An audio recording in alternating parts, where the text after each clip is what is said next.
Good morning, salutations, YouTube, or Booktube.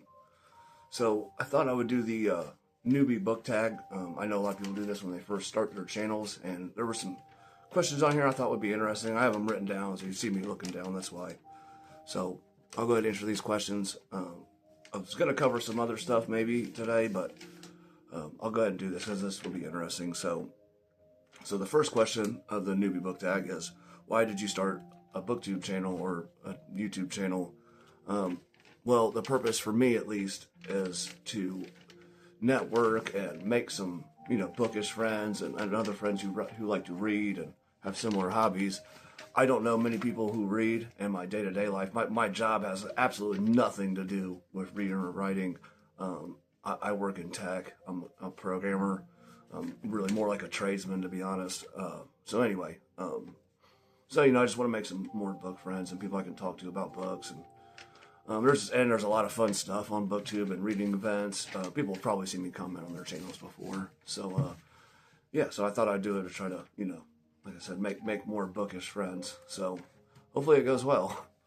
So number 2 is, what are some fun and unique things you can bring to Booktube?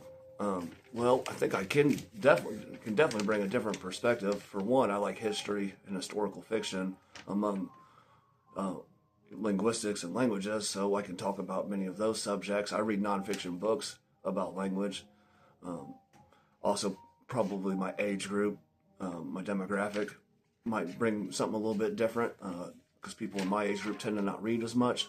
I'm a millennial, a little bit towards the younger range of a millennial, but I am a millennial.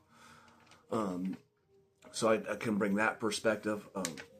And obviously I didn't study literature or anything in school. Like I said, I've been a tradesman almost my whole life. So, so I can definitely bring it from, a viewpoint from that perspective and maybe have a unique take on some stuff. I've been reading for a long time and I've read lots of, classic literature, and I didn't get interested in it until I was a little bit older. So I think that kind of gives me a unique take on it too.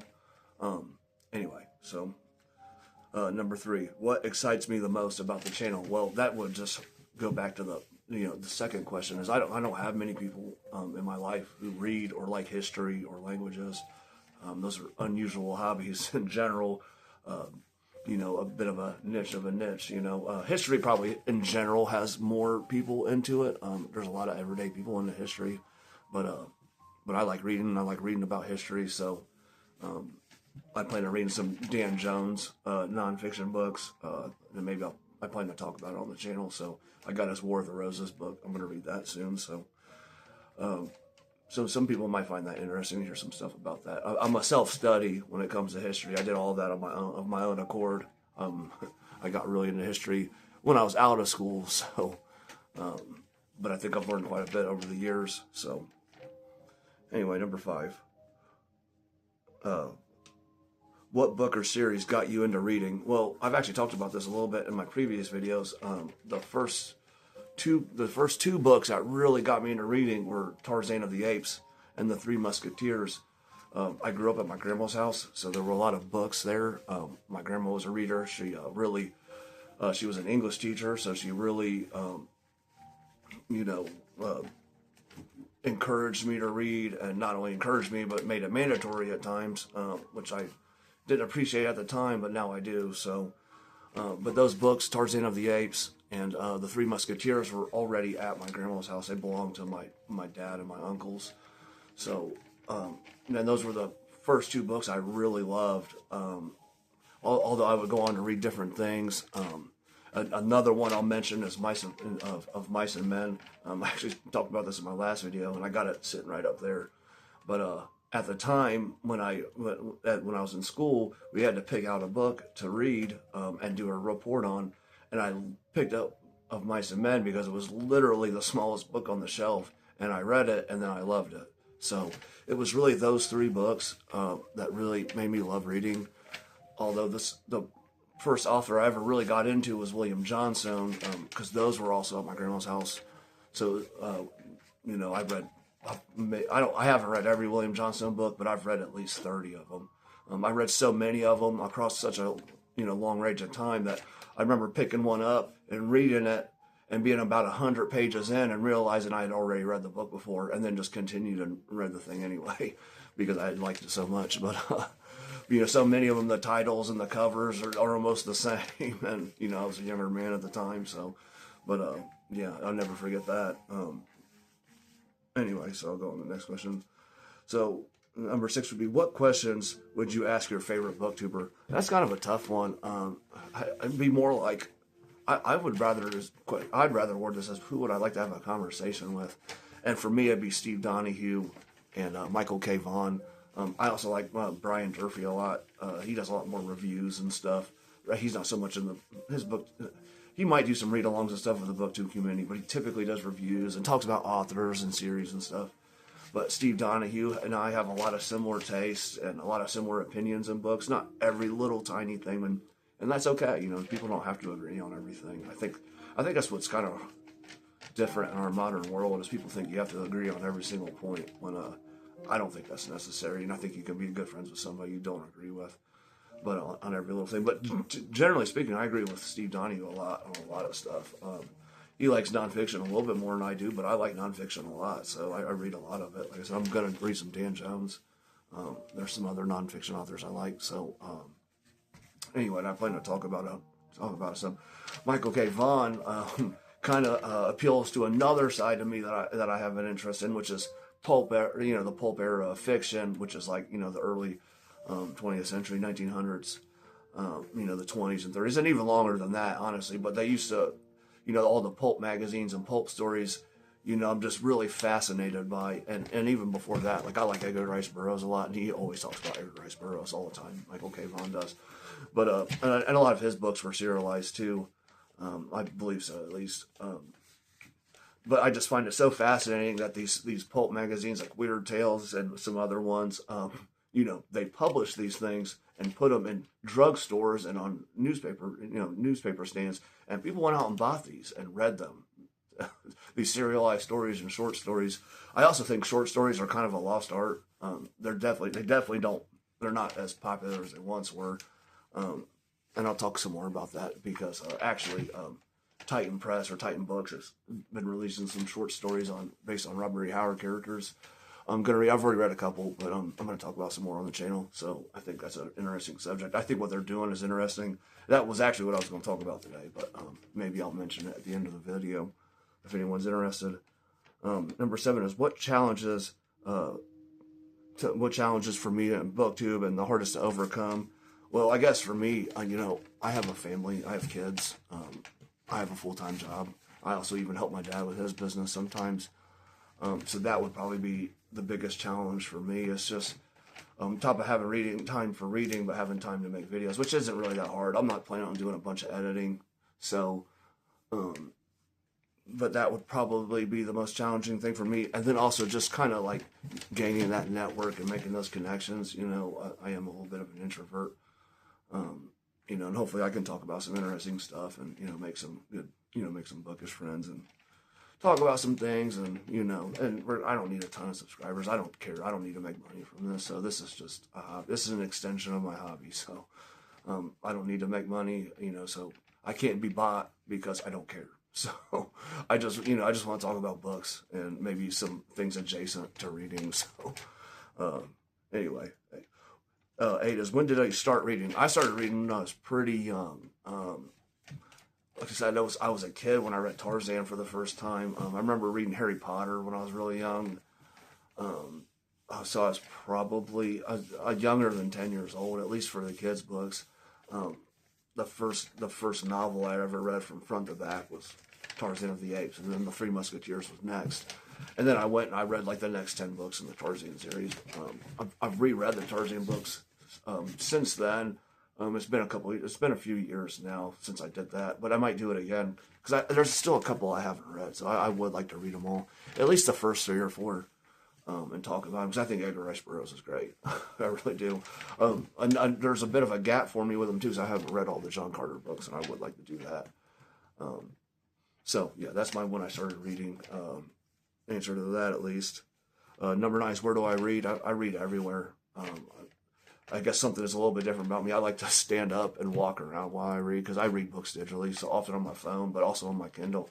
and I'll read while I'm working out. So I'll, you know, pace back and forth and read. And I think my brain works a little bit better like that. So but anyway, it's just something I do. And then number 10 is what kind of books do I like to read? Well, I've mentioned this before. Historical fiction is my favorite genre. Typically, that's what I read most of the time. I like Conan, so I like some stuff like that. Like I said, I like some pulpy stuff. So I'll read some stuff like that. I want to read the new Titan Press, Titan Books releases on Conan. They've got quite a few good authors, you know, releasing some Conan books and working on Conan books. S.M. Sterling did one. His hasn't been out for a couple of years. I just didn't even realize it. Sterling's the person who wrote Dies the Fire, and Dies the Fire is great. So I'm gonna check that out. But they also had John C. Hocking do a sequel to the Emerald Lotus. They released it as a double feature with this Emerald Lotus and City of the Dead.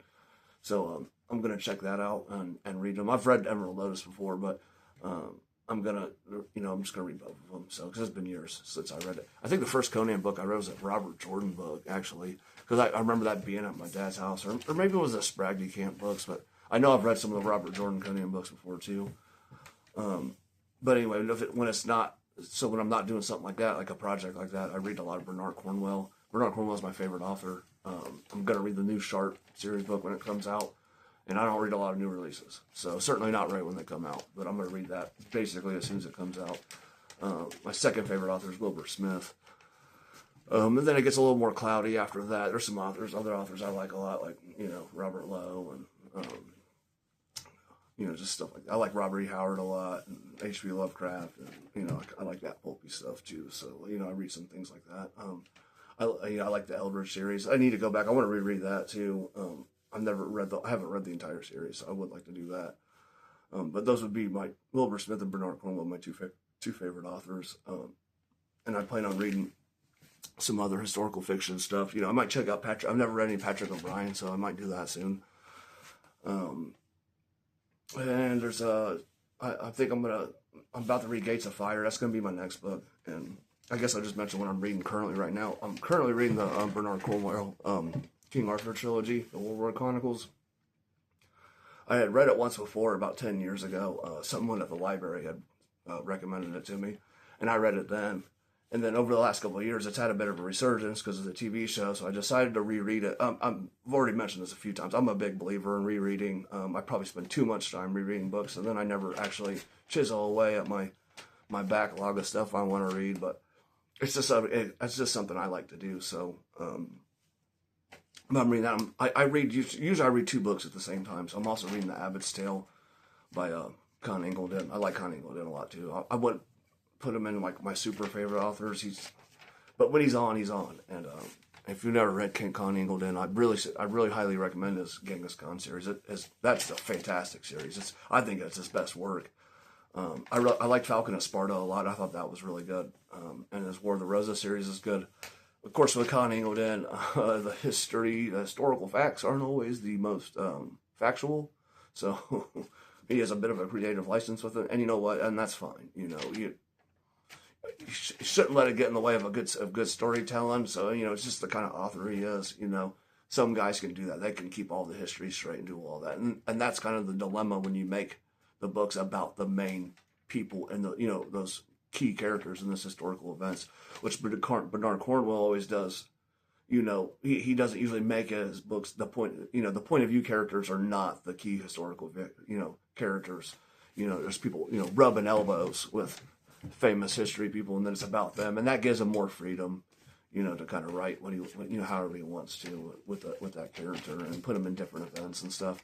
Of course, the issue you run into that at some point is the suspension of belief. You know, these guys are going through all this crazy stuff and are involved in all these historical events, but it's one of those things, right? Like it's you take the good with the bad, and I love Bernard Cornwell, and I think he's kind of a pulpy writer, and that's what I like about him. Although I think he's a good writer, and I think his King Arthur trilogy is great.